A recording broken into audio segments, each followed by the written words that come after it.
Hello. ड्युटीवरून आली, मग नाश्ता केला कारण की तब्येत ठीकच नव्हती आणि मग नाश्ता वगैरे केला, चाय पण पिली.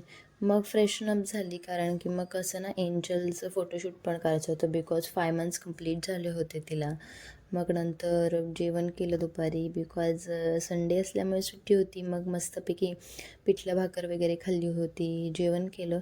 बरं वाटतच नव्हतं, मग पुन्हा काय सगळ्या टॅबलेट्स वगैरे तेच आपलं रुटीन. आणि ना तुमच्यासोबत मला एक गोष्ट शेअर करायची. ॲक्च्युली कसं ना आता मी ड्युटी करते तर माझी ड्युटीच्या शिफ्ट चेंज होतात, त्यामुळे ना मला मोस्टली एडिटिंगला वगैरे टाईम भेटत नाही, म्हणून माझ्या गोष्टी डिले होत आहेत, जे मी वेळेच्या वेळी व्लॉग नाही पोस्ट करू शकत आहे. But I try my best की मी वेळेच्या वेळी व्लॉग पोस्ट करेन. आणि मला तुम्हाला अजून अशी एक गोष्ट सांगायची आहे की आरू पण पडली, मीन्स ॲक्च्युली ती स्टूलवरनं पडली आणि तिला लागलं. तर मला हेच सांगायचं की प्लीज तुमच्या घरामध्ये जर लहान मुलं असतील, लहान बाळ असेल, तर प्लीज त्यांची काळजी घ्या, त्यांचे प्रिकॉशन्स घ्या. बिकॉज कसं ना लहान मुलं खेळायच्या नादामध्ये असतात, त्यांना नाही कळत की आपण बरोबर करतो आहे की चुकीचं करतो आहे. सो आपल्याला लक्ष देणं हे आपलं काम आहे. सो प्लीज त्यांची काळजी घ्या. आफ्टर संडे ड्युटी मी घरी आली, मला मंडेला सुट्टी होती, मंडे ऑफ होता मला. सो मग मस्तपैकी मी नाश्ता वगैरे केला. नंतर मग दुपारच्या जेवणासाठी घरी कोणीच नव्हतं म्हणून मग मीच भाजी करायचं ठरवलं. कारण की कसं असतं माहिती का, असं नाही आहे की मला कुकिंग करायला आवडत नाही, मला कुकिंग करायला आवडतं. मला नवीन नवीन डिशेस ट्राय करायला आवडतं. आणि ॲक्च्युली कसं आहे माहिती का, मी खूप ॲक्टिव्ह आहे, मला सगळ्याच गोष्टी करायला फार आवडतं. त्याच्यामुळे मग मी नवीन नवीन काहीतरी क्रिएटिव्ह बनवायचा प्रयत्न करते. मग मी आणि पप्पा आम्ही दोघंच घरी होतो. मग म्हटलं चला काहीतरी पप्पाच्या आवडीचंच बनवूया, म्हणून पप्पाला ना माझ्या कांदा बटाट्याची भाजी खूप आवडते. आणि ते कसं ना आता मी आजारी पडली तर पप्पांनाही थोडंसं व्हायरल झालं आहे, तेही आजारी पडलेत. सो मग म्हटलं की जरा त्यांना थोडं बरं पण वाटेल त्यांची फेवरेट भाजी बनवल्यावरती, म्हणून मग मी कांदा बटाट्याची भाजी बनवायचं ठरवलं. मग भाजी वगैरे झाली, मस्तपैकी तिला कोथिंबीरने गार्निश केलं. आणि ना तुम्हाला माहीत असेल गुजरातमध्ये ना फुलकी बनवतात, म्हणजे की कसं आपल्या त्या छोट्या चपात्या असतात ना त्याला गुजरातमध्ये ॲक्च्युली फुलके बोलतात. सो हो, माझे मामा ते सगळेजण गुजरातमध्ये राहतात ना, मग मीही ठरवलं की म्हटलं चला आज मस्तपैकी फुलके बनवूया. आणि मस्त गरम गरम फुलके बनवले व्यवस्थितपणे, मस्तपैकी भाजी फुलके. आणि ना आरूच्या मम्मीने डाळ दिली होती, मग ती डाळ खाल्ली, जेवण वगैरे केलं. खूप छान भाजी झाली होती आणि ॲक्च्युली डाळ ही फार ऑसम होती त्यांनी बनवलेली. मस्तपैकी पोटभर जेवण केलं आणि अजूनही काही टॅबलेटचा कोर्स संपलेला नव्हता.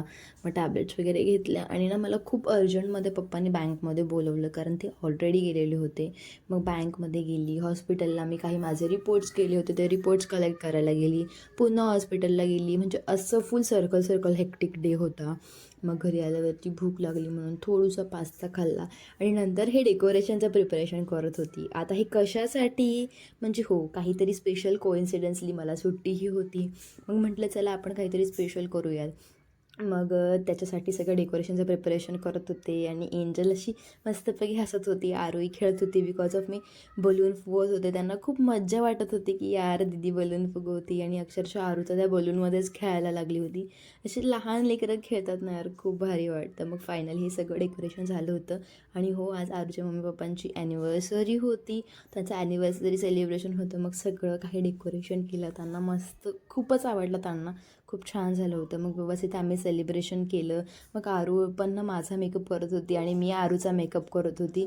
तिला फारच आवडलं ही सगळी मस्ती, हे आम्ही सगळं काही दोघींनी खूप एकमेकींचा मजा आली. मेकअप केला. तिला ना मेकअपचा खूप शौक आहे आणि ॲक्च्युली मी जेव्हा मेकअप करायला बसते ना, मी अशी माझे प्रोडक्ट्स काढते ना, की शी वॉज की मलाही करायचं, दीदी मैं भी करूँगी, दीदी मैं भी आपका मेकअप करूँगी. खूप ॲक्टिव्ह आहे ती माझ्यासारखी, असं म्हणायला हरकत नाही. बट लहानपणीच मुलं ॲक्टिव्ह होतात, त्यांची ग्रोथ कशी करायची हे मोस्टली आपल्यावरती डिपेंड करतं आहे. सो लहान मुलांना नेहमी ॲक्टिव्ह करायचा प्रयत्न करा, जेणेकरून ते पुढेही ॲक्टिव्हच राहतील. मग मस्तपैकी केक कटिंग झाली. आरूने छान क्यूट असा फ्रॉक घातला होता, तिचेही काही शूट केले. मग त्यांच्या घरून आम्हाला पुरी भाजी मस्तपैकी केक याचं जेवण आलं होतं. मग मी ते सगळं जेवण केलं आणि खूप टेस्टी यम्मी जेवण होतं. आणि आता कसं आजारी पडले म्हणून काही कडू औषधं तर घ्यावीच लागणार आहे. आणि ॲक्च्युली हे दुधामधलं औषध होतं आणि खूपच कडू होतं, माझ्या तोंडाची पूर्ण चव बिघडली. पण काय करणार आता, आजारी पडले म्हणजे घ्यावं तर लागणारच. सो आजसाठी एवढंच. Bye, lots of love, thanks for